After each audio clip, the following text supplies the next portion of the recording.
எல்லா உயிரும் இன்பமெய்துக, எல்லா உயிரும் இன்பமெய்துக, எல்லா உடலும் நோய் தீர்க. எல்லா உயிரும் இன்பமெய்துக, எல்லா உடலும் நோய் தீர்க, எல்லா உணர்வும் ஒன்றாதல் உணர்க. நிறைந்த அவைக்கு தலை தாழ்ந்த பணிவான வணக்கம். எலும்பை உருக்கி கொண்டிருந்தது கடுங்குளிர். பேஸ் குறைங்க. எலும்பை உருக்கி கொண்டிருந்தது கடுங்குளிர். அது 1929ஆம் ஆண்டு டிசம்பர் மாதம் 19ஆம் தேதி லாகூரில் இந்திய தேசிய காங்கிரசின் மகாநாடு நடந்து கொண்டிருந்தது. 1885ஆம் ஆண்டு துவங்கப்பட்ட இந்திய தேசிய காங்கிரஸ் ஒவ்வொரு ஆண்டுக்கு ஒரு முறை, இடையில் 1-2 ஆண்டுகள் தவிர நாட்டின் பல பகுதிகளிலும் இந்தியாவின் விடுதலைக்கான முழக்கத்தை முன்வைத்து மாநாடுகளை நடத்தி கொண்டிருந்த காலம். 1929 லாகூரில் நடந்த காங்கிரஸ் மகாநாட்டிற்கும் அதற்கு முன்பு நடந்த மகாநாடுகளுக்கும் ஒரு ஆழமான வேறுபாடு இருந்தது. அதற்கு முந்தைய மகாநாடுகளில் ஆங்கிலேயர்களிடத்தில் சில சலுகைகளை, சில கோரிக்கைகளை, சில நன்மைகளை விண்ணப்பிக்கும் வேலையை மட்டும்தான் காங்கிரஸ் செய்து கொண்டிருந்தது. அது என்ன என்ற விவரத்திற்குள் நான் போக விரும்பவில்லை. சில கோரிக்கைகளை முன்வைத்து 200 ஆண்டுகளாக எங்களை ஆண்டு கொண்டிருக்கிறீர்களே, எங்களுக்கு இதையெல்லாம் செய்து தரக்கூடாதா என்று விண்ணப்பிப்பதைத்தான் காங்கிரஸ் செய்து கொண்டிருந்தது. ஆனால் எந்த விண்ணப்பமும் நிறைவேற்றப்படவில்லை. மாறாக அடக்குமுறை கட்டவிழ்த்து விடப்பட்டிருந்தது. 1919ஆம் ஆண்டு ஜாலியன் வாலாபாக்கில் நடந்த படுகொலையில் இறந்தவர்களின் எண்ணிக்கை இன்றைக்கு வரைக்கும் இறுதி செய்யப்படவில்லை. இன்றைக்கு வரைக்கும் உங்கள் விஞ்ஞானம் வளர்ந்திருக்கிறது, உங்கள் கணினி வளர்ந்திருக்கிறது, எல்லாம் வளர்ந்திருக்கிறது. ஆனால் 1919 ஏப்ரல் 13ஆம் தேதி ஜாலியன் வாலாபாக்கில் ஜெனரல் டயர் சுட்டு குவித்ததால் இறந்து போன மக்களின் எண்ணிக்கை இன்றைக்கு வரைக்கும் இறுதி செய்யப்படவில்லை. மக்கள் சொல்லும் எண்ணிக்கை ஒன்று, ஆங்கிலேயர்கள் சொல்லும் எண்ணிக்கை வேறு.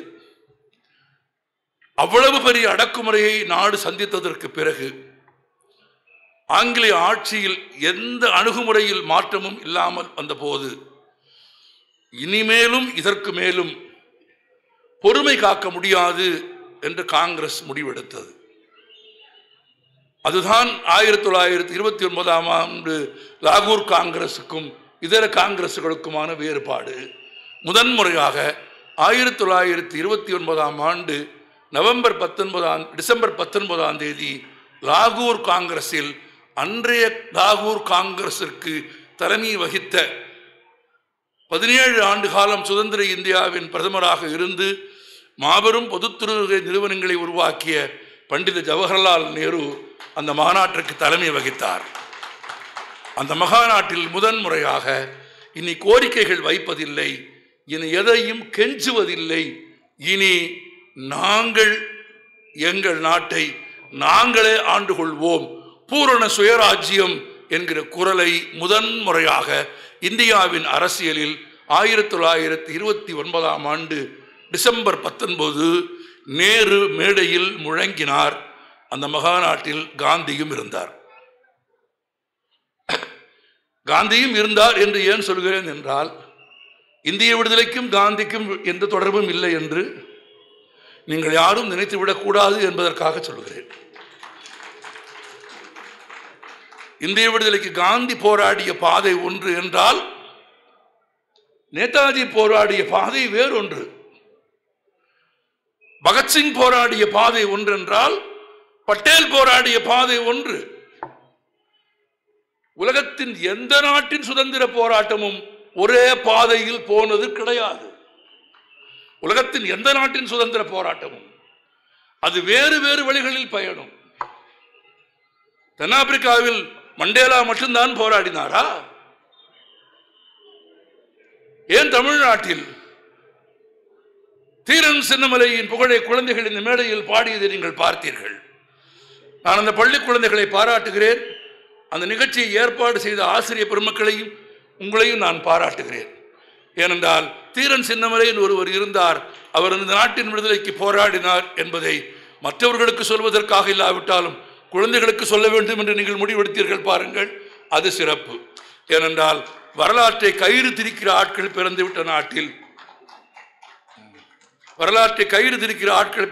நாட்டில் வரலாற்றை நினைவுபடுத்திக் கொண்டே இருக்க வேண்டியது அவசியமாகிவிட்டது.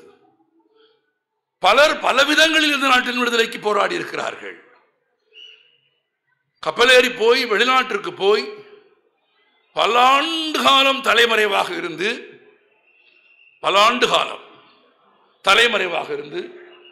கப்பலில் பயணம் செய்து போனால் என்றால் ஏதோ சாதாரணமாக டிக்கெட் வாங்கி பயணம் போனால் என்று நினைக்காதீர்கள்.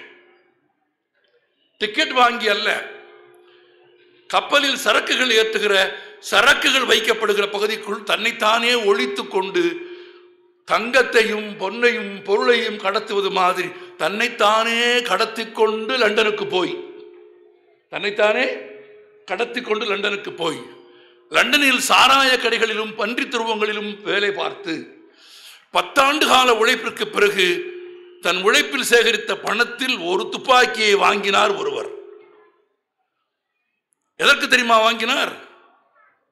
1919ஆம் ஆண்டு ஜாலியன்வாலா பாக்கில் ஜெனரல் டயர் படுகொலையை நிகழ்த்திய போது அந்த கூட்டத்தில் இறந்து விழுந்த உடல்களுக்கு கீழே அகப்பட்டு கொண்டதால் உயிர் பிழைத்த சிறுவன் அவன்.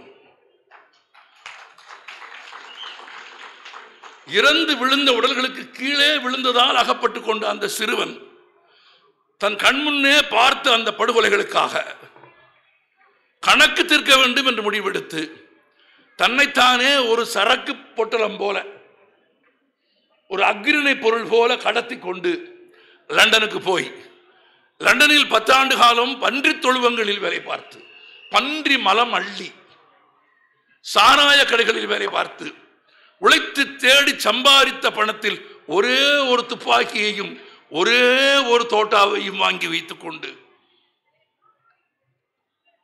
1919 ஜாலியன்வாலா பாக்கால் நடந்து பல ஆண்டுகளுக்கு பிறகு லண்டனில் தேம்ஸ் நதிக்கரையிலே இருந்த அதிகாரிகள் கூடி நடத்தி கொண்டிருந்த வெள்ளைக்கார அதிகாரிகள் கூடிக்கொண்டிருந்த ஒரு சபையில் போய் அங்கே ஒரு டயர் பேசிக் கொண்டிருந்தார். இந்த வரலாறு பலருக்கு தெரியாது. சுடுமாறு உத்தரவு போட்டவரின் பெயர் டயர். அவர் பஞ்சாப் மாகாணத்தின் ஆளுநராக இருந்தார். ஆளுநர்கள் அப்படியும் இருந்திருக்கிறார்கள், அல்லது ஆளுநர்கள் அப்படித்தான் இருப்பார்கள் போல இருக்கிறது. இல்லை, நான் இந்தியாவின் அரசியல் வரலாற்றை பேசிக் கொண்டிருக்கிறேன். உங்களுக்கு நிகழ்கால தொடர்பு இருந்தால் அது உங்கள் நினைவாற்றலின் சிறப்பை குறிக்கிறது. துப்பாக்கியில் தோட்டாக்கள் தீர்வும் வரை சுடுமாறு தன் படைத்தளபதிக்கு உத்தரவிட்டார் கலெக்டர் டயர். கலெக்டர் டயர் இட்ட உத்தரவை நிறைவேற்றினார் ராணுவ அதிகாரி ஜெனரல் டயர். இருவரின் பெயரும் ஒன்று. அந்த இளைஞனுக்கு வேறுபாடு தெரிந்தது. எய்தவன் இருக்க அம்பை நோகக்கூடாது. சுட்டவனை விடவும் சுடுமாறு உத்தரவிட்டவன் தான் மிகப்பெரிய தண்டனைக்குரியவன் என்று தீர்மானித்து பல ஆண்டுகளுக்கு பிறகு தான் சம்பாதித்து வைத்த அந்த துப்பாக்கியால் அந்த கூட்டம் நடந்து முடியும் தருவாயில் எழுந்து நின்று அதிலிருந்த ஒரே தோட்டாவால் அன்றைய பஞ்சாப் மாகாணத்தின் ஆளுநராக இருந்த டயரை சுட்டான். டயர் மயங்கி சரிந்து கீழே விழ ஆரம்பித்ததும் கூட்டம் பதறி சிதற ஆரம்பித்தது. நீங்கள் நினைவிலே வைத்துக் கொள்ளுங்கள், வாய்ப்பு இருந்தால் அந்த இளைஞன் தப்பித்திருக்க முடியும். அந்த குழப்பத்தை பயன்படுத்தி அவன் ஓடி இருக்க முடியும். ஆனால் அவன் ஓடவில்லை. அவன் அங்கேயே நின்றான். நின்றவனை போலீஸ் சாபகமாக பிடித்துக் கொண்டது. நின்றவனை பிடிப்பதற்கு அவ்வளவு கஷ்டப்பட வேண்டிய அவசியமே இருந்திருக்காது. நின்றவனை பிடித்துக் கொண்டு போய் முதலில் என்ன கேட்பார்கள் சொல்லுங்க? யாரையாவது பிடித்துக் கொண்டு என்ன கேட்பாங்க? முதல்ல பெயர் கேட்பாங்க. உன் பெயர் என்று கேட்டார்கள். வரலாற்றின் பக்கங்களில் நினைவிலே வைத்துக் கொள்ளுங்கள். இதோ இந்த புத்தக திருவிழாவின் வாசலில் நின்று நான் பேசுகிறேன். இங்கு சேகரிக்கப்பட்டிருக்கும் புத்தகங்களில் இருந்து, நான் வாசித்த பக்கங்களிலே இருந்து, இந்த பக்கங்களிலே சிந்தப்பட்டிருக்கிற குருதியின் ஒரு துளியைத்தான் உங்களுக்கு தந்து கொண்டிருக்கிறேன். இந்த குருதியின் ஒரு துளி அது. கைது செய்யவனை ஆங்கில அதிகாரிகள் கேட்ட முதல் கேள்வி, உன் பெயர் என்ன? அவன் என்ன தெரியுமா சொன்னான்? என் பெயர் முகமது சிங் ஆசாத் என்று சொன்னான். முகமது சிங் ஆசாத் என்று ஒரு பெயர் இருக்கவே முடியாது. ஏனென்றால் முகமது என்றால் முஸ்லிம், சிங் என்றால் சீக்கியன், ஆசாத் என்றால் இந்து. கேட்ட மாத்திரத்திலேயே அதிகாரிகளுக்கு தெரிந்து விட்டது இது இயற்பெயர் அல்ல என்று. அவனை கேட்டார்கள், இது இயற்பெயராக இருக்க வாய்ப்பில்லையே. ஆம், இல்லை. பிறகு உண்மையான பெயர் என்ன? உண்மையான பெயரை அவன் சொன்னான்.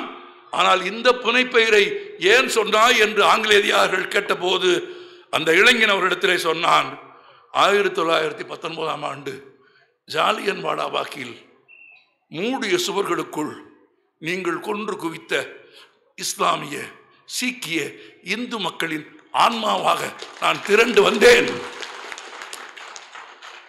என்பதால் நான் என்னை முகமது சிங் ஆசாத் என்று அறிமுகப்படுத்திக் கொண்டேன் என்று சொன்னானே. அந்த இளைஞனின் பெயர் உத்தம் சிங். உலகத்திலேயே கையில் துப்பாக்கியோடு இருக்கும் ஒரு சிலை அவனுக்கு மட்டும்தான் இருக்கிறது.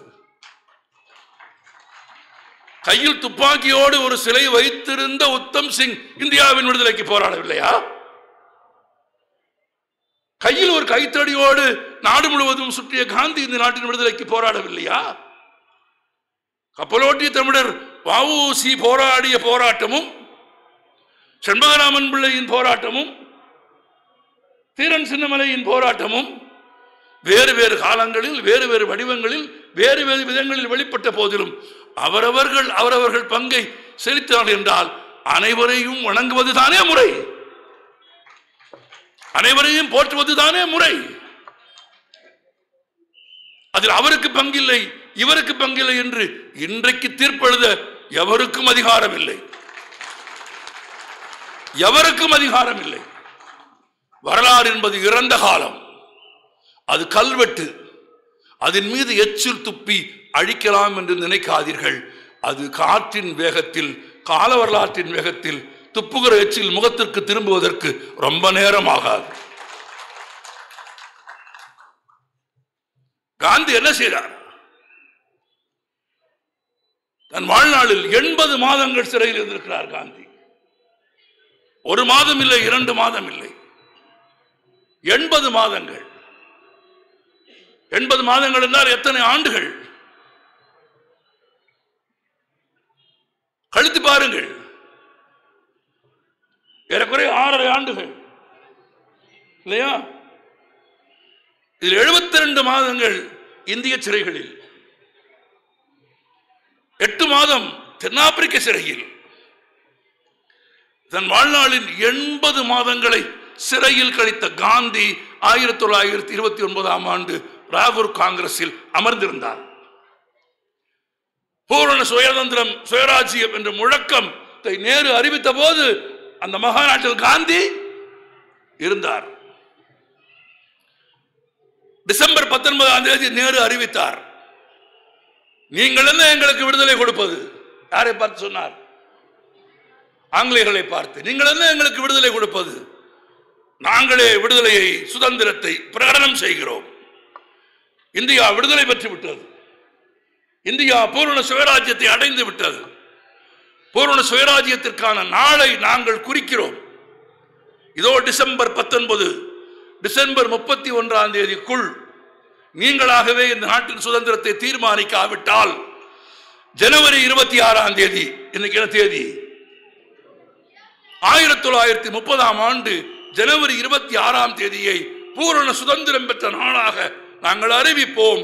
அன்றைக்கு நாடெங்கிலும் மூவர்ண கொடியை ஏற்றுவோம் என்று நேரு அறிவித்தார்.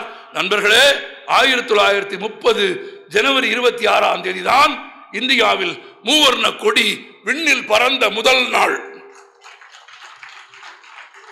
அந்த நாளைத்தான் குடியரசு தினத்திற்கு கொண்டாடுவதற்கு பயன்படுத்தினார்கள்.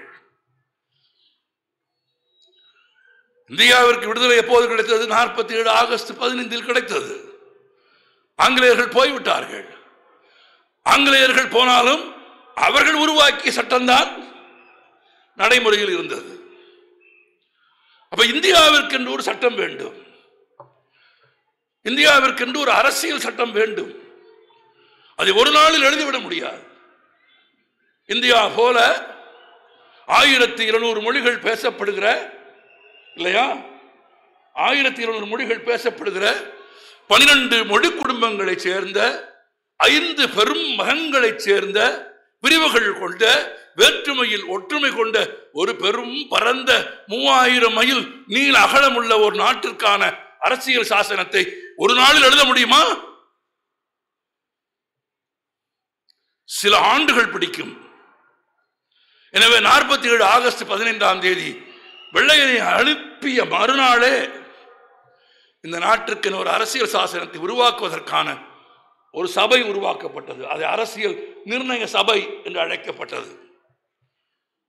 அதற்கு யார் தலைவர்? சொல்லுங்கள், நன்றாக நினைவில் வைத்துக் கொண்டு சொல்லுங்கள். காங்கிரஸ் கட்சியில் இல்லாத அம்பேத்கர்.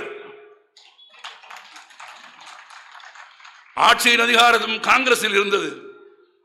பிரதமர் காங்கிரஸ், ஜனாதிபதி காங்கிரஸ்.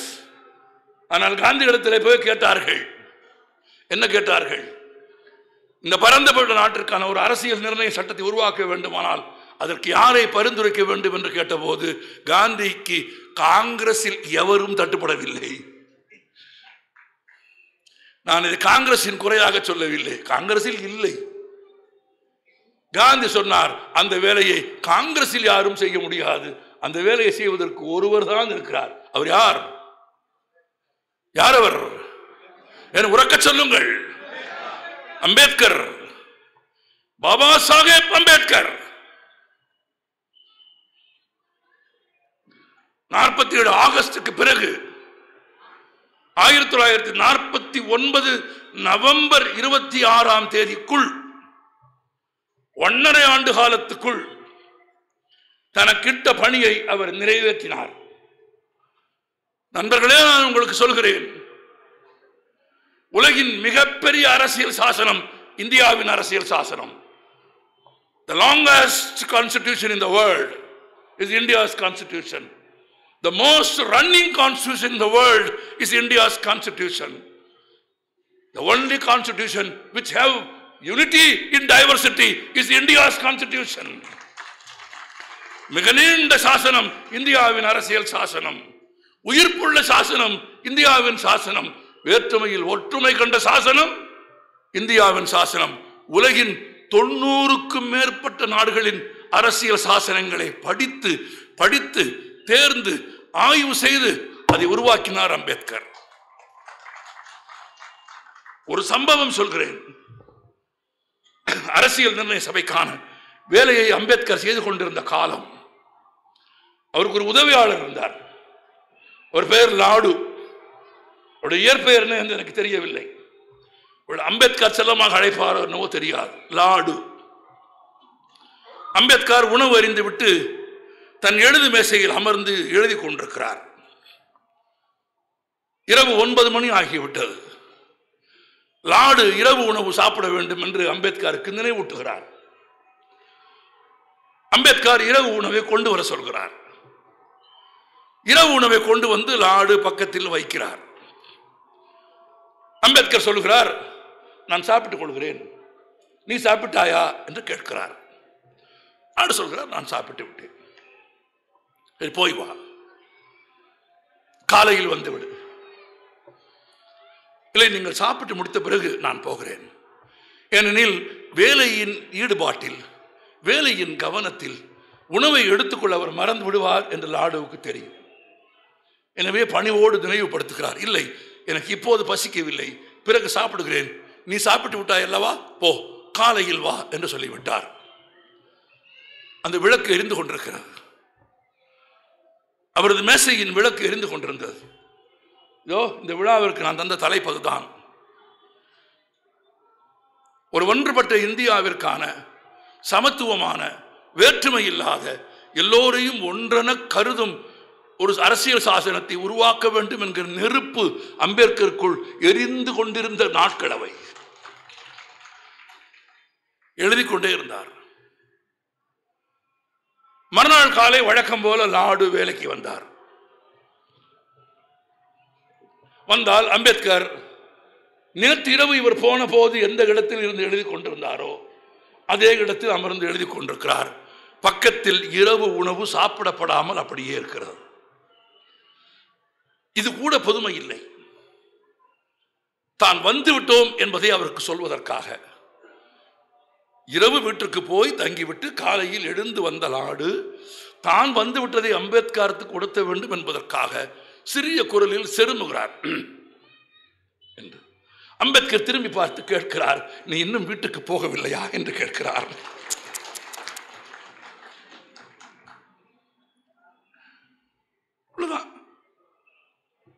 எவ்வளவு கண்ணீர்! அவரது வாழ்க்கை வரலாற்றை படித்த கணங்களில் நான் கலங்கி இருக்கிறேன். எவ்வளவு ஈடுபாடும், எவ்வளவு அர்ப்பணிப்பும், எவ்வளவு உயிரின் நெருப்பை அப்படியே எழுத்தில் கொண்டு வந்தால் அந்த மனிதன் அப்படி இயங்கி இருக்க முடியும். அப்படி எழுதி 1949 நவம்பர் 16 அவர் எழுதி முடித்த அரசியல் சட்டத்தை அமலுக்கு கொண்டு வருவதற்கு எந்த நாளில் கொண்டு வரலாம் என்று எல்லோரும் கூடிய போது இவ்வளவு சிறப்பு வாய்ந்த ஒரு அரசியல் சட்டத்தை சாதாரணமான நாளில் ஒரு கொண்டு வந்து விட வேண்டாம். இதோ 20 ஆண்டுகளுக்கு முன்பு, அதாவது 1950 நம் முன்னோர்கள் தீர்மானித்தார்கள், வெறும் ஒரு நாளில் இதை கொண்டு விட வேண்டாம். 20 ஆண்டுகளுக்கு முன்பு மூவர்ண கொடி என்றைக்கு இந்தியாவில் எங்கும் பறந்ததோ, என்றைக்கு பூரண சுவராஜ்யம் என்று முழங்கினோமோ, அந்த ஜனவரி 26 அன்றைக்கு இதை அறிமுகப்படுத்துவோம் என்றுதான் 1950 ஜனவரி 26 அரசியல் சட்டம் அறிமுகப்படுத்தப்பட்டது. இந்தியா ஒரு குடியரசு என்று உலகத்திற்கு அறிவிக்கப்பட்டது. இந்தியா ஒரு குடியரசு என்று அறிவிக்கப்பட வேண்டுமானால் அது மக்களால் தேர்ந்தெடுக்கப்பட்ட அரசு என்று பொருள் இல்லையா? குடியரசு என்றால் குடிமக்களால் தேர்ந்தெடுக்கப்பட்ட அரசு. அரசியல் நிர்ணய சபையில் விவாதம் வந்தது. பெரும்பான்மை உறுப்பினர்கள் சொன்னார்கள், படித்தவர்கள், ஐசிஎஸ் படித்தவர்கள், பணக்காரர்கள், வரி செலுத்துகிறவர்கள், ஜமீன்தார்கள், இவர்களுக்கு மட்டும் வாக்குரிமை அளித்தால் போதும் என்பது அரசியல் நிர்ணய சபையில் பேசப்பட்ட விஷயம். ஆனால் அரசியல் நிர்ணய சபையில் அதை எதிர்த்து நின்று பேசியவர்கள் இருவர், ஒன்று அம்பேத்கர், இன்னொன்று பண்டித நேரு. இருவரும் சொன்னார்கள், குடியாட்சி என்று வந்துவிட்டால், குடியாட்சி என்று அறிவிக்கப் போகிறோம் என்பது உண்மையானால், இது குடியரசானால் இந்தியாவின் எல்லா குடிமகனுக்கும் வாக்குரிமை என்று சொன்னால் மட்டும்தான் அது குடியரசாகும் என்று உலக வரலாற்றிலேயே பெரும்பான்மையான வளர்ந்த நாடுகள் தங்கள் நாட்டு மக்களுக்கு வாக்குரிமை அளிக்காத காலத்தில் எழுத படிக்க தெரியாத கோடிக்கணக்கான மக்கள் இருந்த இந்திய மக்களுக்கு வாக்குரிமை அளித்து இதை குடியரசாக்கினார் அம்பேத்கர். என்ன தெரியுமா சொன்னார்கள்? வாக்குச்சீட்டை எப்படி பயன்படுத்துவது என்று அவனுக்கு தெரியாது. யாருக்கு?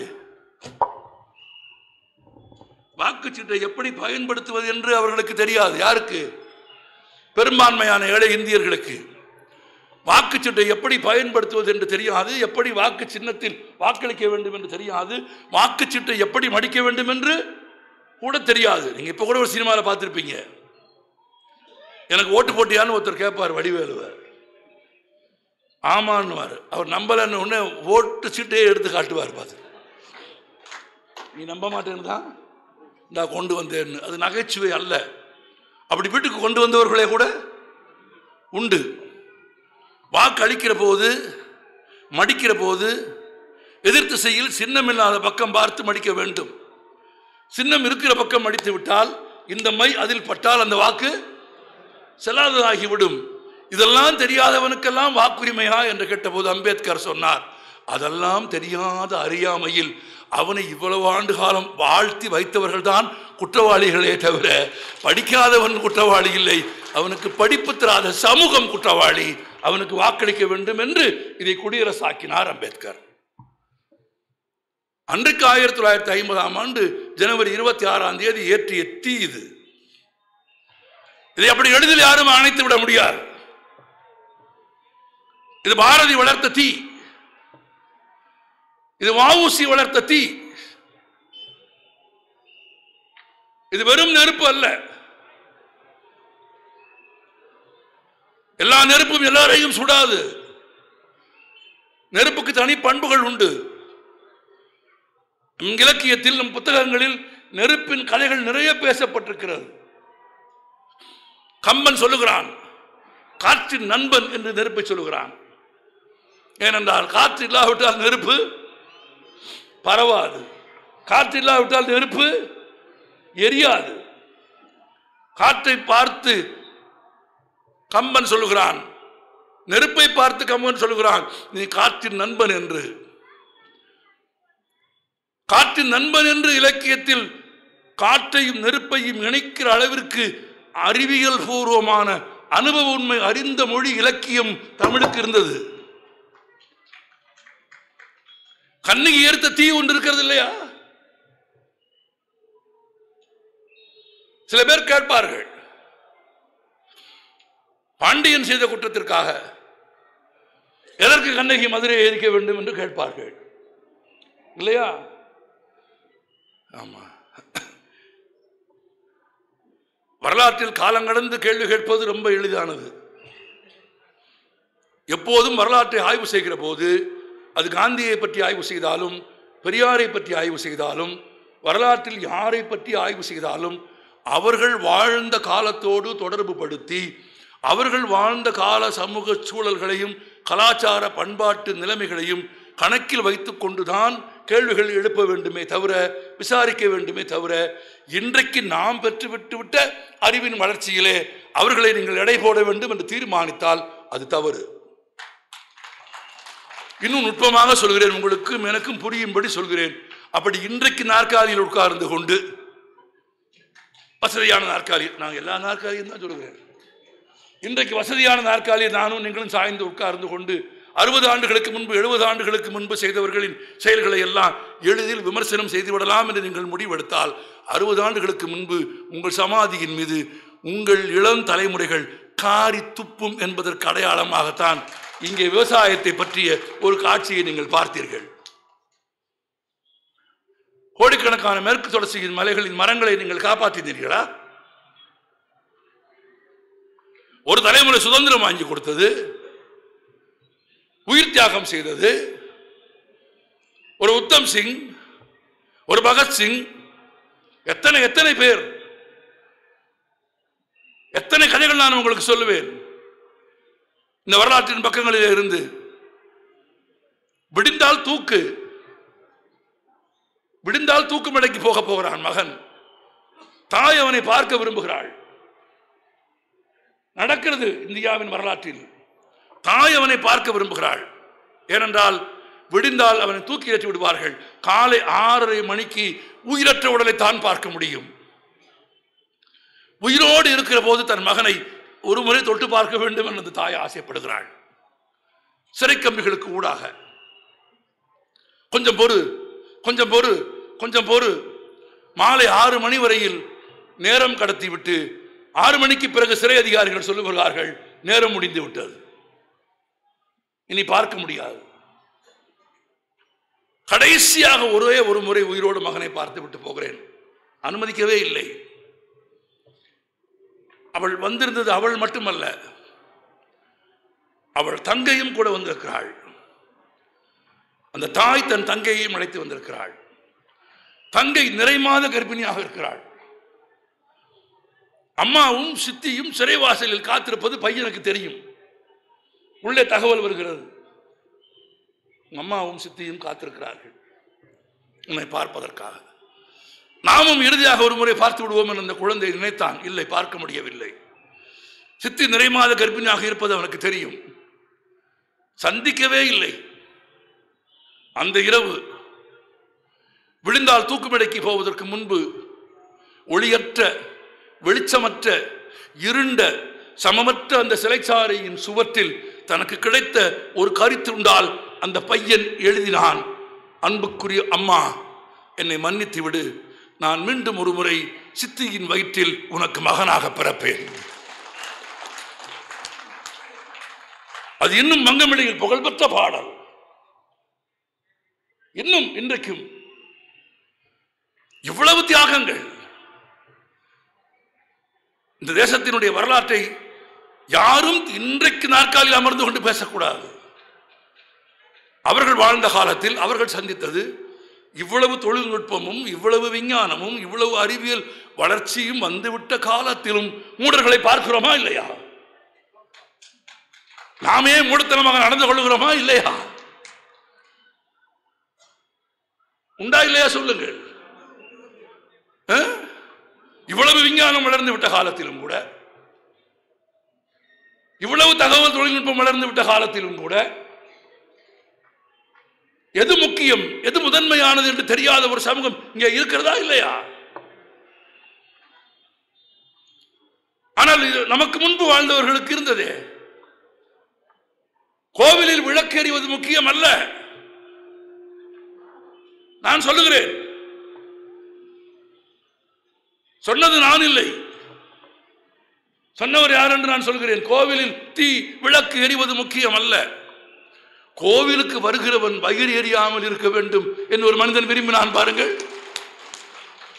கோவிலில் விளக்கு எறிவதை காட்டிலும், கோவிலில் தீ எறிவதை காட்டிலும், கோவிலுக்கு வருகிறவன் பசியால் வயிறு எறியாமல் இருக்க வேண்டும் என்று ஒரு அடுப்பு ஏற்றினான் பாருங்கள், ஒரு தீ பொருத்தி வைத்தான் பாருங்கள், அருட்பிரகாச ராமலிங்க வள்ளலார்.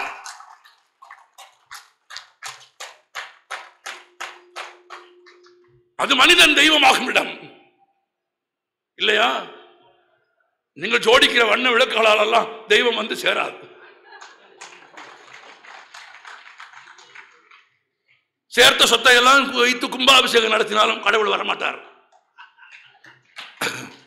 கடவுள் அவ்வளவு முட்டாள் கிடையாது. கோவிலுக்கு போய் கடவுளை பார்த்து எனக்கு அதை கொடு இதை கொடு என்று கேட்பதை விடவும் பிச்சைக்காரத்தனம் எதுவுமே கிடையாது. எதை கேட்டால் என்ன, பதவியை கேட்டால் என்ன, கிடைத்த பதவியை பத்திரமாக இருக்க வேண்டும் என்று கேட்டால் என்ன, அடுத்தவன் பதவிக்கு வரக்கூடாது என்று கும்பிட்டால் என்ன, பணம் வேண்டும் என்று கேட்டால் என்ன, நகை வேண்டும் என்று கேட்டால் என்ன, நீ என்ன வேண்டுமானாலும் கேந்து. காந்தி அழகாக ஒரே வார்த்தையை சொன்னார், காந்திக்கு தெரியாத ராமனா?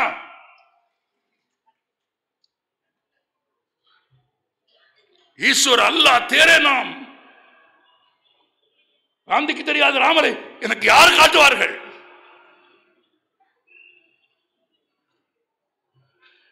நீங்கள் போய் கேட்பதெல்லாம் கொடுப்பதற்கு என்ன கடவுள் என்ன கந்து வெட்டி கிடைக்காரா? அல்லது உங்களுக்கு என்ன தெரிய தர வேண்டும் என்று தெரியாத மூடரா? காந்தி சொன்னார், never make your prayers at petitions என்று சொன்னார். உங்கள் பிரார்த்தனைகளை ஒருபோதும் கோரிக்கை மனுக்களாக மாற்றாதீர்கள் என்றார் காந்தி. இன்னும் சொல்ல போனால், உங்களுக்கு என்ன தெரிய வேண்டும் என்று எல்லாம் தெரிந்த கடவுளுக்கு தெரியுமா தெரியாதா? எல்லாம் தெரிந்த கடவுளுக்கு எல்லாம் தெரியும் என்றால் ஏன் போய் கேட்கிறாய்? வெளியே வாசலில் நின்று 2 ரூபாய் பணம் வேண்டும் என்று பிச்சை எடுக்கிற பிச்சைக்காரனுக்கும் உள்ளே 200 ரூபாய் போட்டு விட்டு பிச்சை எடுக்கிற உனக்கும் என்ன வேறுபாடு? எங்கிருந்து பிச்சை எடுத்தால் என்ன? பிச்சை பிச்சை தானே. நீ 40 கோடியில் கோவில் கட்டினால் என்ன, 4000 கோடியில் கோவில் கட்டினால் என்ன? திருமூலர் பாடி வைத்திருக்கிறார் ஒரு பாட்டு, எலும்பே விறகாக. எலும்பு, இதுக்கு மேல என்ன இருக்குன்னு சொல்லுங்க. எலும்பே விரவாக இறைச்சி அறுத்து இட்டு, என் உடம்பில் இருக்கிற எலும்புகளையே உடைத்து அடுப்புக்கு விறகாக்கி என் இறைச்சியையே அறுத்து அதில் போட்டு பொன் போல். எப்படி நம்ம வீட்டை சொல்லுவாங்க தெரியுமா? ஏதாவது வறுக்கும் போது நல்லா பொன்னிறமா வறுத்து எடுன்னு. இந்த பொன்னிறமா வறுத்து எடுங்கிறது நம்ம பேசல, திருமூலர் பேசியிருக்கார். என்பே விறகாய் இறைச்சியை அறுத்து இட்டு பொன்போல கனலில் பொரிய வறுப்பினும். தெய்வத்துக்காக உன் எலும்பையே விறகாக்கி உன் சதையையே அறுத்து போட்டு பொன் போல வறுத்து கொடுத்தாலும் கடவுள் வரமாட்டார். கடவுள் எப்ப வருவார்? எலும்பே விறகாகி இறைச்சி அறுத்து இட்டு பொன்போல் கனலில் பெரிய வறுப்பினும் அன்போடு உருகி அகம் குலைவார்க்கு அன்றி, அன்போடு உருகி அகம் குலைவார்க்கு அன்றி எம்பன் மணியினை அடைதல் ஆகாது. யார் அன்பினால், எல்லோரையும் நேசிக்கிற அன்பினால், மதம் கடந்து நேசிக்கிற அன்பினால், சாதி கடந்து நேசிக்கிற அன்பினால் தமிழர்கள் ஏன் வணக்கம் என்று சொல்ல பழகினார்கள்? என் தமிழாசிரியர் ஒரு பொருள் சொன்னார். அதற்கு நான் நிறைவாக சொல்கிறேன். அதை யாராவது நினைவுபடுத்துங்கள். நான் சொல்லிட்டு போயிருவேன். ஒருவேளை சொல்லாம போனா அந்த வணக்கத்துக்கு என்ன அர்த்தம்னு சொல்லுங்க. சுப்பிரபாரதி மணியன் பேசுகிற போது பாரதியாரின் புதிய ஆத்திசூடியை பேசினார் இல்லையா? அவ்வை எழுதியது ஆத்திசூடி, பாரதி எழுதியது புதிய ஆத்திசூடி. ரெண்டுக்கும் என்ன வேறுபாடு? அவ்வை தான் விரும்பிய கடவுளை வாழ்த்தி பாடிவிட்டு போய்விட்டாள். பாரதி அப்படி செய்யவில்லை. தான் புதிய ஆத்திசூடி எழுதுகிற போது நேர்பட பேசு, நைய புடை, கோல் கை கொண்டு வாழ், கற்றது ஒழுகு, கீழோர்க்கு அஞ்சேல், அச்சம் தவிர், வைய தலைமைகள் என்று புதிய ஆத்திசூடியை இதுவரை இல்லாத புதிய பரிமாணத்தில் தமிழுக்கு எழுதி தந்த பாரதி அதற்கு இறைவணக்க பாடல் எழுதுகிற போது ஆத்திசூடி இளம்பரை அணிந்து மோனத்திருக்கும் முழுவன் மேனியான் கருநிறங்கொண்டு பார்க்கதிரும் கிடப்போன் முகம்மது நபிக்கு மறையருள் பொரிந்தோன் இயேசுவின் தந்தை என பல மதத்தினர் என்று எல்லா தெய்வங்களையும் பாடிய மதச்சார்பின்மையின் இலக்கணம் பாரதி. மதச்சார்பின்மை என்பது பாரதி ஏற்றி வைத்த தீ. அது எங்களுக்கு நெஞ்சில் கனல் விட்டு சுடர்கிறது. அது ஒவ்வொருவரின் அறிவிலும் ஒளியிலும் சுடர்பட வேண்டியது. கண்ணகியின் தீ சாதாரணமானது இல்லை இலக்கியத்தில். அன்னைக்கு நானும் சொன்னேன், பாண்டியன் செய்த தவறுக்காக ஏன் கண்ணகி மதுரையை எரிக்க வேண்டும் என்று. சிலப்பதிகாரம் படித்தவர்கள் அதை கேட்க மாட்டார்கள். பாண்டியன் செய்த தவறுக்காக சினமுற்று மதுரையை எரியூட்ட வேண்டும் என்று கண்ணகி நினைத்த போது சிலப்பதிகாரத்தில் இளங்கோடிகள் எழுதுகிறார், இடது முலையை திருகி அவள் எறிந்தாள் என்று எழுதுகிறார். என் நண்பர் ஒருவர் கேட்டார், அப்படியெல்லாம் செய்ய முடியுமா? இது நம்பும்படியாகவா இருக்கிறது? இல்லை, அப்படி செய்திருக்க மாட்டாள். பிறகு அப்படி ஏன் எழுதினார்? அதற்கு பெயர் கவிதை, அதற்கு பெயர் இலக்கியம். இடை இல்லை என்று கவிஞன் எழுதினால் என்ன அர்த்தம்? அவளுக்கு இடை இல்லை என்று கவிஞன் எழுதினால் இடை இல்லை என்று பொருளா? இல்லை என்று கருதத்தகுந்த அளவிற்கு மென்மையான இடை என்று பொருளை தவிர இடை இல்லை என்றால் இடை இல்லை என்று பொருளா? மலை போன்ற தோள்கள் என்று எழுதினால் மரமா முளைத்திருக்கும்? மலை போன்ற தோள்கள் என்றால் அது சிறுத்தையின் சிங்கமுமா குடியிருக்கும்? அதன் வலிமையை, அதன் உயரத்தை, அதன் கம்பீரத்தை சொல்வதற்காக உவமை. இளங்கோவடிகள் ஊமிக்கிறார். அவள் அவனை இழந்து விட்டாள். யாரை இழந்திருக்கிறாள் சொல்லுங்கள்? கணவனை. என்ன உறவு அது?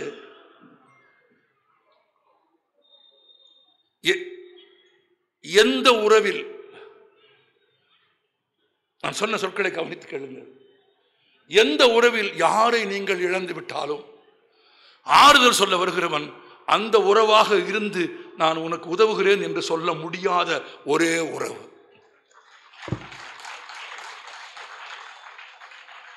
தகப்பன் செத்திருந்தால் கூட அப்பா செத்துட்டான் கவலைப்படாத, நான் அப்பாவா இருந்து பார்த்துக்கிறேன்னு சொல்ல முடியுமா? முடியும். யாரை இழந்திருந்தாலும் அந்த இழந்த உறவாக நான் இருந்து உன்னை காக்கிறேன் என்று சொல்ல முடியுமா? சொல்ல முடியும். எந்த உறவில் சொல்ல முடியாது? ரெண்டே வரி, கணவனை இழந்தோர்க்கு காட்டுவது இல்.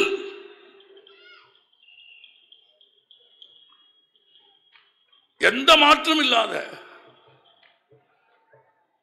எந்த வேறு வழியும் இல்லாத, வேறு ஆறுதல் சொல்ல வழியே இல்லாத, நண்பர்களிலே அழுவதிலே கூட அனுபவ உண்மைகள் இருக்கிறது. தன் குழந்தை இறந்து போனால் ஒரு தாய் வயிற்றில் அடித்துக் கொண்டு அழுவாள். கணவன் இறந்து போனால் அவள் மார்பில் அடித்துக் கொண்டு அழுவாள். செய்த தவறுக்கு நீங்களும் நானும் தலையில் அடித்துக் கொண்டு அழுவோம். ஏன் தெரியுமா? என் குழந்தை இறந்து போனால் ஒரு தாய் வயிற்றில் அடித்துக் கொண்டு அழுதால் அது குழந்தை இருந்த இடம். கணவனை இழந்தவள் மாரில் அடித்துக் கொண்டு அழுதால் என்ன பொருள்?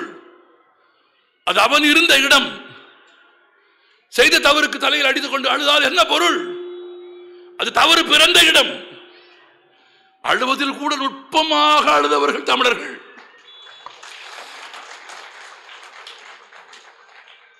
எவன் உள்ளத்தில் இருந்தானோ, எவன் நெஞ்சத்தில் இருந்தானோ, அவனை இழந்ததை உலகத்திற்கு உணர்த்துவதற்காக இடது முலை என்று இளங்கோடிகள் எழுதியதற்கு பொருள் உங்களுக்கு புரிகிறதா? அது இதயம் இருக்கும் இடம். அதை எடுத்து எறிந்த போது கூட தீயவர்கள் மட்டும்தான் இறந்து போக வேண்டும் என்று அவள் எரிந்தாலே தவிர நல்லோர்கள் எரிந்து சாம்பலாக வேண்டும் என்று அவள் சொன்னால் இல்லை. கண்ணகியின் தீ தீயதல்ல, தீயதல்லாதது தீ. வள்ளுவர் ரொம்ப அழகா சொல்வான், தீயவை தீய பயத்தலால் தீயவை தீயினும் அஞ்சப்படும். எத்தனை தீ பாருங்க குறள்ல. தீயவை தீய பயத்தலால் தீயவை தீயினும் அஞ்சப்படும். அஞ்ச தகுந்தது எது? தீ. நீங்கள் மனிதன் நெருப்பை கண்டுபிடிப்பதற்கு முன்னால் நெருப்பு மனிதனை கண்டுபிடித்து விட்டது. அதனாலதான் மனிதன் நெருப்புக்கு அஞ்சினான்.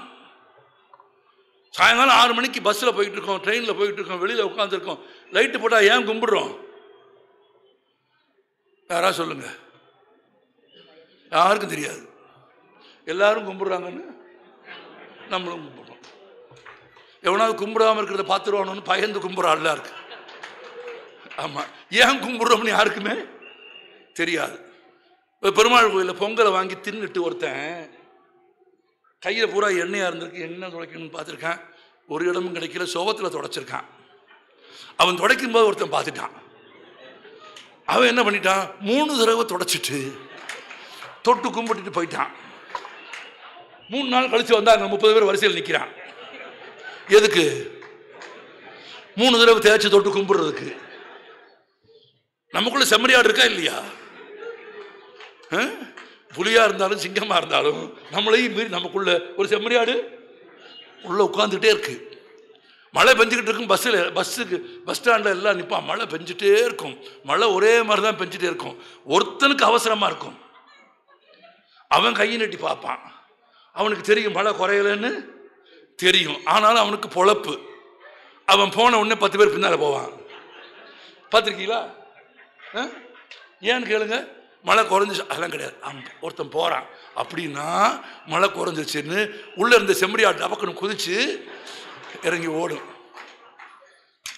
ஆமா, அந்த செம்மறியாடு தினத்தில இருந்து மனிதர்களை காப்பதுதான் கல்வி. அந்த செம்மறியாடு தினத்தில இருந்து மனிதர்களை காப்பதுதான் வாசிப்பு. அந்த செம்மறியாடு தினத்தில இருந்து மனிதனை மனிதனாக மாற்றுவதுதான் புத்தகம். ஆமா, கண்ணகி இடது முலை எரிந்தாள் என்றால் அது இடது முலையையே எறிவதல்ல,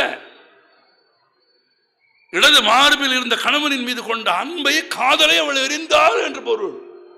கவிதை அப்படித்தானே இருக்கும். அதனாலதான் பாரதி சொன்னான், சும்மா சொல்லல. கடலெண்ணை தாவும் குரங்கும் கனலிடை பிறந்த பெண்ணும் வடக்கே இருந்து நடந்து வந்து சமன் செய்த முனியும் பொய்யென கண்டோம்னு சொல்லிட்டார் பாரதியார். எல்லாம் பொய்யின்றார். இன்னொன்னு சொன்னார், நல்ல கவிதை பல தந்தார். இந்த கதையெல்லாம் எழுதும்போது நல்ல கவிதையெல்லாம் கொடுத்தாங்க. கவிதை நன்றே ஆயினும் அவைகள் யாவும் பொய்யென தெளிவுற கண்டோம் அப்படின்னு பாரதியார் எழுதினார். அதான் அறிவுத்தி. அது சுடர்மிகும் அறிவு என்பது அதுதான். ஒரு தீ சுடுமா? சுடும். ஒரு தீ சுடாதா? சுடாது. கண்ணகி மதுரையை எரித்த தீ மதுரையில் எல்லோரையும் எரிக்கவில்லை. தீத்திரத்தாரை பற்றி எரிக்க என்று அவள் சொன்னாள். குழந்தைகளை, பசுக்களை, அந்தணர்களை, பெண்களை இந்த தீ தீண்ட வேண்டாம் என்று தீக்கு அவள் உத்தரவிட்டாள். அவளிட்ட உத்தரவை தீயின் கடவுள் நிறைவேற்றினான். கற்பனை தானே? தீ கடவுள் என்று சொன்னால் நீங்களும் நானும் இன்றைக்கு ஒப்புக்கொள்வோமா? நான் கேட்கிறேன், 6 மணிக்கு ஏன் கும்பிடுறாங்கிற கேள்விக்கு பதில் சொல்லல. மின்சாரம் வருவதற்கு முன்பு அப்படி கும்பிடுகிற பழக்கம் நமக்கு இல்லை, கிடையாது. மாலை 6 மணி ஆனதும் இருள் கவி ஆரம்பிக்கும். இருள் தான் மனிதனுக்கு பகையான நேரம். எப்போ? மின்சார பல்புகள் வருவதற்கு முன்பு, ஒளி வருவதற்கு முன்பு, விளக்கு வருவதற்கு முன்பு. ஏனென்றால் ஒரு ஆச்சரியமான உண்மை, இரவில் மனிதனுக்கு கண் தெரியாது, விலங்குகளுக்கு கண் தெரியும். தெரியுமா? இவன் காட்டுக்கு போனா, வேட்டைக்கு போனா, இவனுக்கு அது எங்க இருக்குன்னு தெரியாது, அதுக்கு தெரியும். ஒரு சர்க்கஸ் கூண்டுக்குள்ள புலிய வெட்டிக்கிட்டே இருந்தான் ஒரு மாஸ்டர். கரண்ட் போயிடுச்சு, எல்லாரும் பயந்துட்டான். மாஸ்டர் முடிஞ்சான்னு 5 நிமிஷம் கழிச்சு கரண்ட் வந்து மாஸ்டர் உயிரோட இருந்தான்.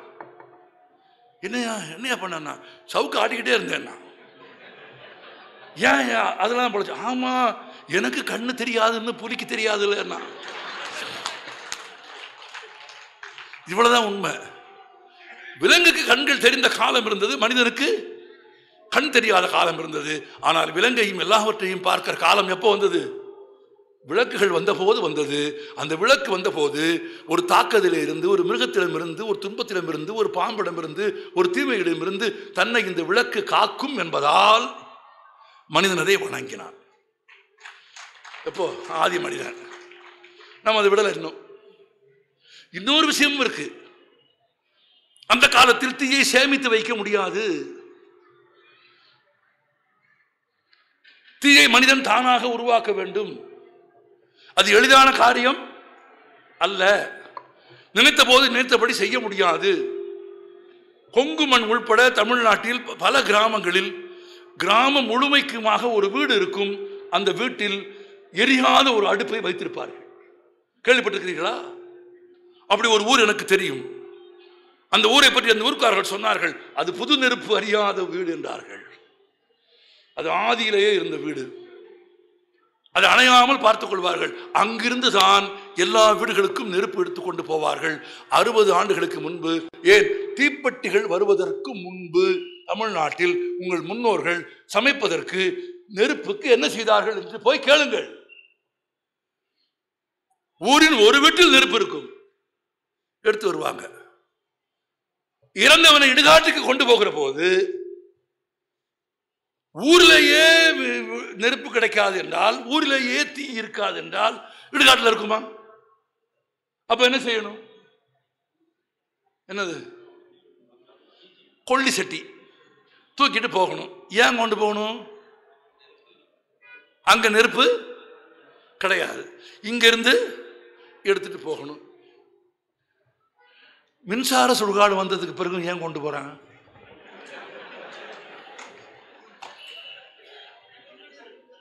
எனக்கு விளங்கல. இதுதான் செம்மறியாடுங்கிறது. மின்சார சுடுகாடு வந்துருச்சு. 4200 வோல்ட். 2.5 மணி நேரத்தில் இந்தா அவங்க பெரியப்பன், இந்தா அவங்க சித்தப்பன்னு மடிச்சு கையில கொடுத்துடுறான். 2வது நாள் பால் ஊத்துற வேலையை கூட இப்ப கிடையாது, அன்னைக்கே. ஆமா, இன்னும் பல குடும்பங்கள் இருக்கு. காலையில செத்தா மத்தியானம் எடுத்து சாயங்காலம் பாலை ஊற்றி நைட்டு எண்ணெய் தேய்ச்சி குளிச்சுட்டு நைட்டே கறி தின்னுட்டு காலையில பஸ்ஸுக்கு போறவன் இருக்கானா இல்லையா? வாழ்க்கை எப்படி ஆயிருச்சு? முந்தி அப்படியா? அப்படிலாம் கிடையாது. கல்யாணம்னா 30 நாள், இளவுனா 10 நாள். வந்து உட்கார்ந்து அவ்வளவு பேரும் தின்னு இருக்கிறவனை கொண்டுட்டு போயிடுவேன்.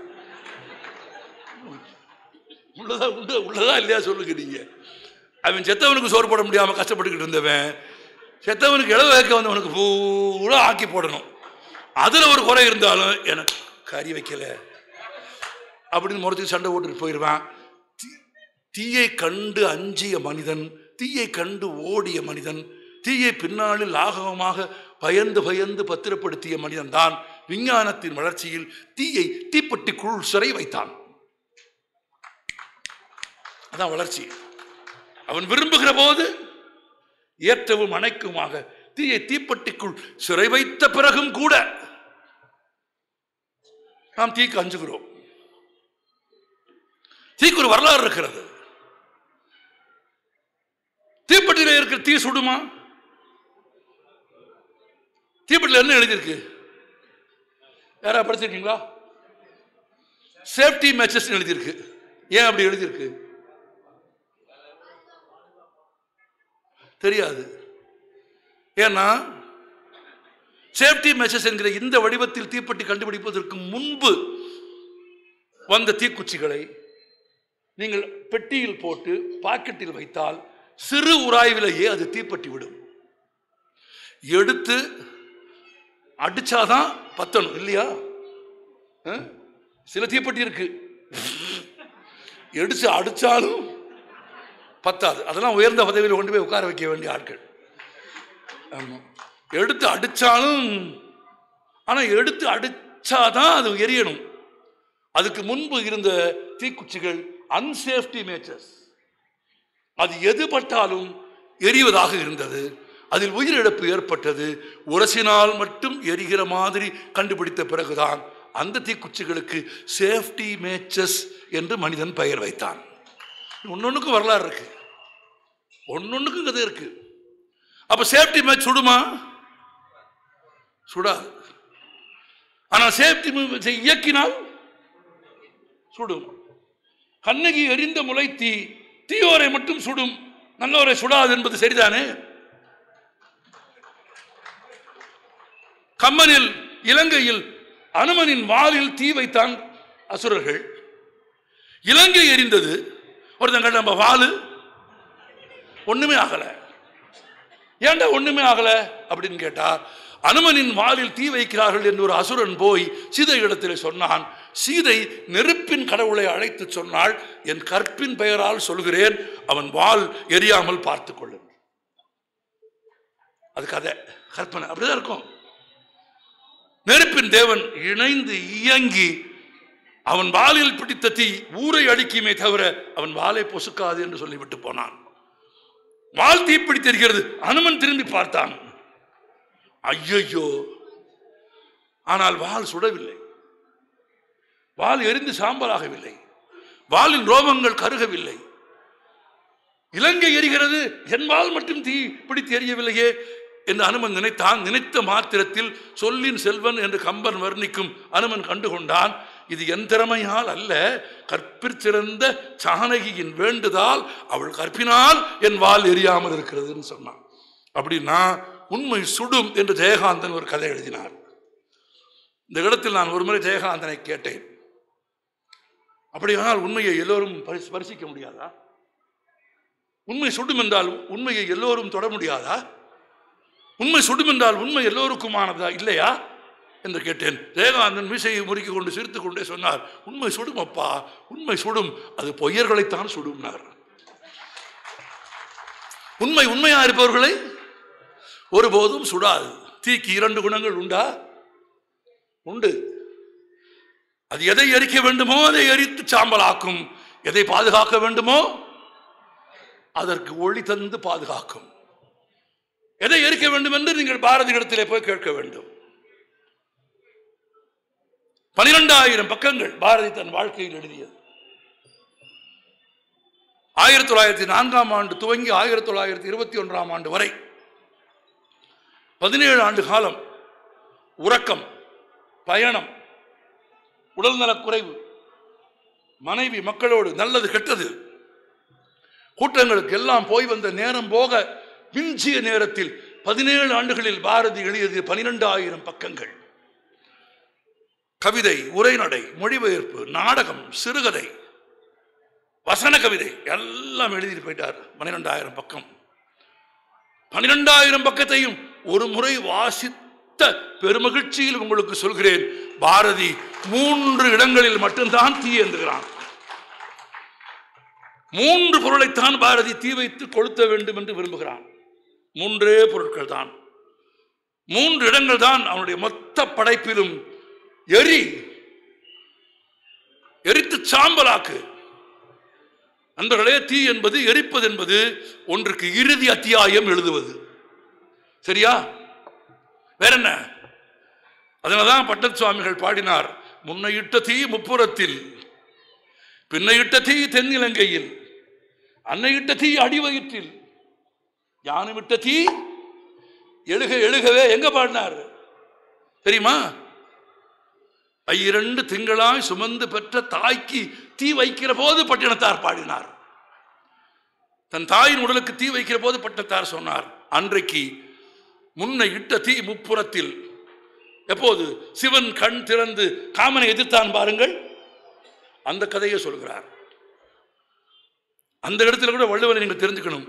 தீ ஒரு சின்ன சுவையான காதல் காட்சி உங்களுக்கு சொல்கிறேன், நீங்கள் பதில் சொல்லணும். சொல்லுவீங்களா? தீ கிட்ட போனா என்ன செய்யும்? ஒன்றும் செய்யாதா?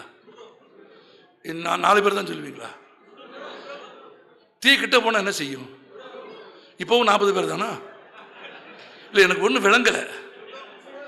இந்த நாட்டில் எல்லா தீமைகளுக்கு காரணம் தீயவர்கள் அல்ல, நல்லவர்களின் மௌனம்.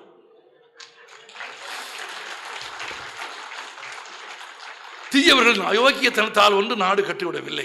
தீமையை தடுக்குகிற குரலை எழுப்பாமல் நல்லவர்கள் மௌனமாக இருப்பதாலே தான் எந்த சபையிலும் ஒரு உண்மையை பேசுவதற்கு கூட நமக்கு பெரும் தயக்கம் வந்து விடுகிறது. இன்னும் சில பேர் என்னப்பா, நீ என்ன சொல்றது, நான் என்ன சொல்றது, நமக்குள்ள எதுக்குது? நான் பணிவாத்தானே கேட்டேன், அகம்பாவமாக கேட்கவும் இல்லையே. நான் இன்னும் கூட பணிவா சொல்றேன், இருக்கிற வரைக்கும் தானே பேச முடியும். போயிட்டா பேச முடியுமா? போயிட்டா மற்றவன் தானே பேசுவான். போயிட்டா மற்றவன் பேசுறது நமக்கு என்னன்னு தெரிய போதா? தெரியாது. நான் வேணா சொல்லித்தர்றேன், போனா மற்றவன் என்ன பேசுவான்னு ஒன்று நிச்சயமா தெரியும். ஆவணப்பட இயக்குனர், எழுத்தாளர், அதெல்லாம் சொல்வானா இல்லையா எனக்கு தெரியாது. இப்ப நாவல் எழுதியிருக்காரு அவர், இவர், இவங்க என்ன சொல்லுவாங்கன்னு தெரியாது. ஆனால் ஒன்று கட்டாயமாக சொல்லுவாங்க, போயிட்டோம்னா எத்தனை மணிக்குன்னு கேட்பான், கட்டாயமாக கேட்பான். ஏன்னா அதை வச்சு தான் மற்ற எல்லா வேலையும் திட்டமிடணும். மத்தியானம் 2 மணிக்குன்னு சொன்னால், ஏப்பா ஒரு 4 மணிக்கே எடுக்கக்கூடாதா? சாப்பாட்டு நேரத்துக்கு வச்சுட்டாங்க. இது நடக்கும். அதனால் இருக்கும்போது பேசிட்டோம்னா மகிழ்ச்சியாக இருக்கும். நெருப்பு கிட்ட போனால் என்ன செய்யும்? சுடும். விலகுனா என்ன செய்யும்? சுடாது. வள்ளுவன் சொல்கிறான், கிடையாது, ஒரு நெருப்பு இருக்கு, அது கிட்ட போனால் சுடாது, விலகுலினா சுட்டுங்கிறான். இது வினோதமாக இருக்கு. போனால் சுடும், விலகுனா சுடாது. வள்ளுவன் சொல்கிறான், இல்லை இல்லை, இன்னொரு நெருப்பு இருக்கு, கிட்ட போனால் சுடாது, விலகுனா சுடும். அது என்னடா நெருப்பு அப்படின்னு கேட்டா வள்ளுவன் சொன்னா, அது காதல், அது காதலி. எப்படி ஆள் பாருங்க கிழவன். நெருங்கி குளிதலும் நீங்கினார் சுடுதலுமான தன் யாண்டு பெற்றாள் இவள், கிட்ட போனா குளிர்றா, விலகுனா சுடுறாளே. இப்படி ஒரு வினோதமான நெருப்பு இவர்கிட்ட எங்கிருந்துடா வந்துச்சுன்னு எழுதினவனுக்கு காவி கட்டி பார்க்குறீங்களே.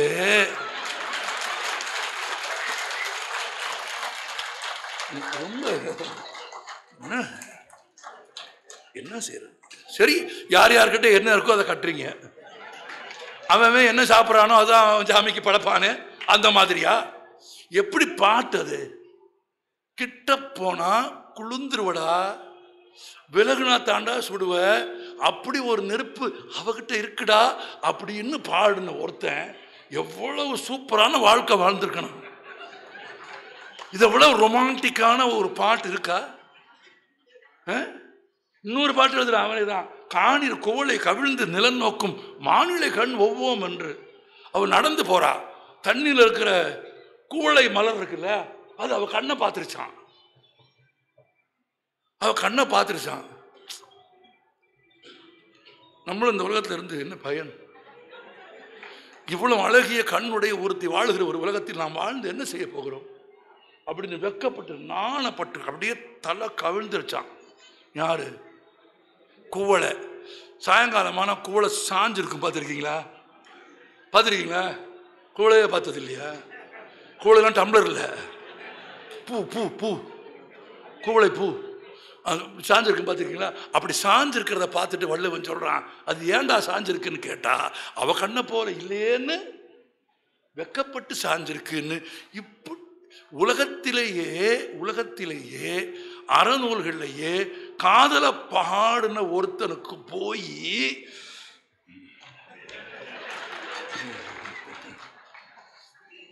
போடிட்ட இடத்தை நிரப்புக.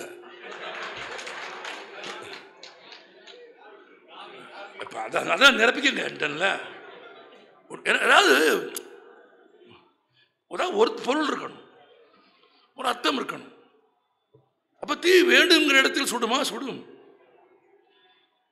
தீயவர்களை சுடும். அதே தீ நன்மையை சுடாது என்று பேசுவது, எழுதுவது இலக்கியம் என்று கற்பனை செய்வதும் என்று கவிதையில் சொல்லுவதும் நம்பிக்கை ஊட்டும் விஷயம். தீ எல்லாவற்றையும் எரிக்காது. எவ்வளவு நல்லா இருக்கு. தீமையை மட்டும் எரிக்கும். சிறப்பு. அது நன்மையை ஒளி பொருந்தியதாக நின்று பாதுகாக்கும். இன்னும் சிறப்பு. வாழ்கிறவனுக்கு நம்பிக்கையை தருகிறதா? இலக்கியம் தருகிறது. அது தர வேண்டும். அந்த நம்பிக்கையின் ஒரு பகுதி தான் புத்தக திருவிழா. யாரோ பேசுகிற போது நீங்க தான் சொன்னீங்களா, ஆண்டுக்கு குழந்தைகளுக்கு என்ன கஞ்சத்தனம், ஆண்டுக்கு ஒரு புத்தகமாவது குழந்தைகளுக்கு வாங்கி தர வேணும். அது வேற விஷயம். அதையும் பண்ணாதவங்க தனியா பேசுவோம். ஒரு வீட்டில் ஒரு சிறிய நூலகம் இல்லாமல் உங்கள் குழந்தைகளை எதிர்காலத்தில் உங்கள் குழந்தைகளாக நீங்கள் வளர்க்க முடியாது. அவ்வளவுதான்.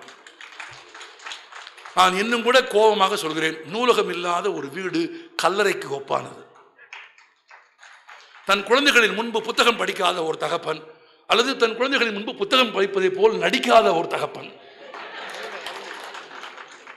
ஒரு பிரின்சிபல் சொல்றார், ஆமா, படிக்காத ஒரு தகப்பன் முன்பு அவன் பிள்ளைய பார்த்து படிடா படிடா படிடா, நீ எத்தனை படிடா சொன்னாலும் படிக்க மாட்டான். ஏன்னா நீ படிக்கல.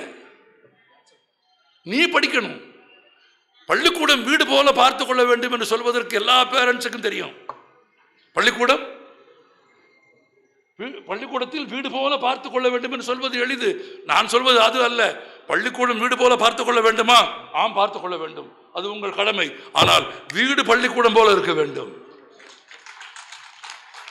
வீடு பள்ளிக்கூடம் போல இருந்தால், நிறைய புத்தகங்களை வாசித்தால், உங்கள் குழந்தை என்ஜினியர் ஆவானா, டாக்டர் ஆவானா, சாப்ட்வேர்ல போவானா, அல்லது ஹார்ட் டிஸ்க் போடுவானா எனக்கு தெரியாது. ஆனால் ஒன்று தெரியும், குழந்தை கருணையும் இரக்கமும் உள்ள மனிதனாக வருவான். கடைசி காலத்தை சோறு போடுவான், கௌரவமா சோறு போடுவான். குழந்தைக்கு முன்பு நீங்கள் மற்றவர்களை கௌரவமாக நடத்த வேண்டும். உங்கள் ஓட்டுநர்களை, உங்கள் பணியாளர்களை, உங்கள் அலுவலகங்களில் பணியாற்றும் 4ஆம் தர 3ஆம் தர ஊழியர்களை நீங்கள் மிருகங்களை போல் நடத்தினால், குழந்தை அதை மனதில் பதிய வைத்துக் கொண்டு அவன் வயதுக்கு வந்து ஆளாகிற காலத்தில் நீங்கள் வயோதிகத்தை எட்டுகிற போது குழந்தை உங்களை அப்படி நடத்துவான். குழந்தைக்கு நடத்த பழக்கி கொடுக்காதீர்கள். குழந்தைகளிடத்தில் கவனமான மொழி பேசுங்கள். உங்களுக்கு பேச தெரியாவிட்டால் புத்தகங்களை பயன்படுத்துங்கள். நீங்கள் படிப்பது போல நடியுங்கள், போதும். தலைகளாவது வைத்துக் கொள்ளுங்கள் புத்தகத்தை. ஆனால் குழந்தை தானாக படித்து விடும். ஒருத்தர் சொல்றாரு, நீ சொல்றதா வாஸ்தவம் தான், கேட்கிறதா நல்லா தான் இருக்கு, நீ பேசும்போது படிக்கலாம்னு ஆசைப்பட்டு தான் புஸ்தகம் வாங்கிட்டு போனேன். படிக்க ஆரம்பிச்சோம் 5 நிமிஷம் தூக்கம் வருது, என்ன பண்ணேன்னு கேட்டாரு. நான் சொன்னேன், தூங்கு. என்னையா நீ? அவர் நண்பர் தான். நீ தான் படின்னு சொல்ற, அப்புறம் நீ ஏன் தூங்குன்னு சொல்ற? நான் சொன்னேன், நீ முடிச்சுட்டு இருந்து இன்னொருத்தனுக்கு கெடுதல் பண்றதை விடவும் நீ தூங்கிட்டேன்னு வச்சுக்க, அது எவ்வளோ சிறந்த புத்தகம் உலகத்திலேயே. உனக்கே கொஞ்ச நாள்ல வெக்க வந்துடுறியா? காசு கொடுத்து வாங்கணுங்கிற ஒன்றுக்காகவாவது, காசு கொடுத்து வாங்கணுங்கிற ஒன்றுக்காகவாவது வாங்கின எல்லா பொருளையும் பயன்படுத்துகிற மனிதன் புத்தகத்தையும் பயன்படுத்திடுவான். புத்தகம் வாசிப்பு அப்படி ஒரு பெரிய இடத்தை உண்டாக்கும். இன்னைக்கு அவர் எனக்கு ஞாபகப்படுத்துறனார், இப்போ நான் ஞாபகப்படுத்துகிறேன். இந்த புத்தக கண்காட்சியில் சிறைச்சாலையில் இருக்கும் நண்பர்களுக்கு, சகோதரர்களுக்கு புத்தகம் தருவதற்கான ஒரு ஏற்பாடு செய்யப்பட்டிருக்கிறது. நீங்கள் உங்கள் வீடுகளுக்கு புத்தகம் வாங்குகிற போது கூடுதலாக ஒரு புத்தகம் வாங்கி சிறைச்சாலையில் வாழும் சகோதரர்களுக்கு கொடுக்க வேண்டும். ஒன்றை நன்றாக நினைவில் வைத்துக் கொள்ளுங்கள். சிறைச்சாலையில் இருக்கும் எல்லோரும் குற்றவாளிகள் அல்ல. வெளியே இருக்கிற எல்லோரும் நிரபராதிகள் அல்ல. வெளியே இருப்பதாலேயே நிரபராதிகள் அல்ல. சிறையில் இருப்பதாலேயே அவர்கள் குற்றவாளிகளும் அல்ல. ஏதோ சந்தர்ப்பம், சூழ்நிலை அவர்களை சிறைக்குள் கொண்டு போய் வைத்திருக்கிறது. சிறையிலிருந்து மீண்டு வருகிற போது வாசிப்பின் வழியாக ஒரு வாழ்க்கையை அவர்கள் துவங்க வேண்டும் என்ற நோக்கத்தோடு சிறைச்சாலையில் இருக்கிறவர்களுக்காக புத்தகம் தருவதற்கான ஒரு ஏற்பாட்டை பின்னல் புக் ட்ரஸ்ட் செய்திருக்கிறது. இங்கு வந்த பிறகுதான் எனக்கு தெரியும். நான் உள்ளே போய் புத்தகம் வாங்கி இன்றைக்கு தர இயலாது.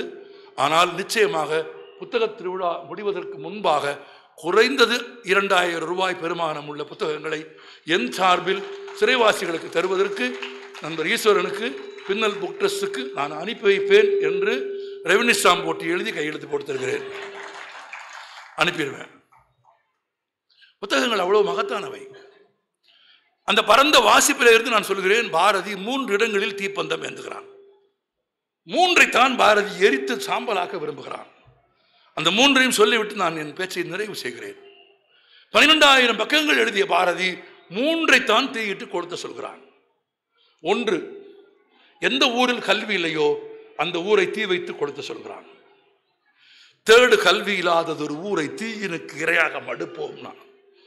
எந்த ஊரில் கல்வி இல்லையோ, இந்த ஊரில் தான் கோவில் இல்லாத ஊரில் குடியிருக்க வேண்டாம்னு பழமொழி இருக்கு. கோவில் இல்லாத ஊரில் கூட குடியிருக்கலாம், தப்பில்லை. பள்ளிக்கூடம் இல்லாத ஊரில் குடியிருக்க கூடாது. பள்ளிக்கூடம் இல்லாத ஊரில் ஒரு குழந்தை இருக்கவே கூடாது. பாரதி சொன்னான், 3 கல்வி இல்லாதது ஒரு ஊரை தீயினுக்கு இரையாக்கம் எடுப்போம். 1. 2வது இடம் பாரதி எந்த இடம்? மாதர் தம்மை இழிவு செய்யும் மடமையை, சுத்தமா சொல்லுங்க, மனப்பாட பகுதி தானே,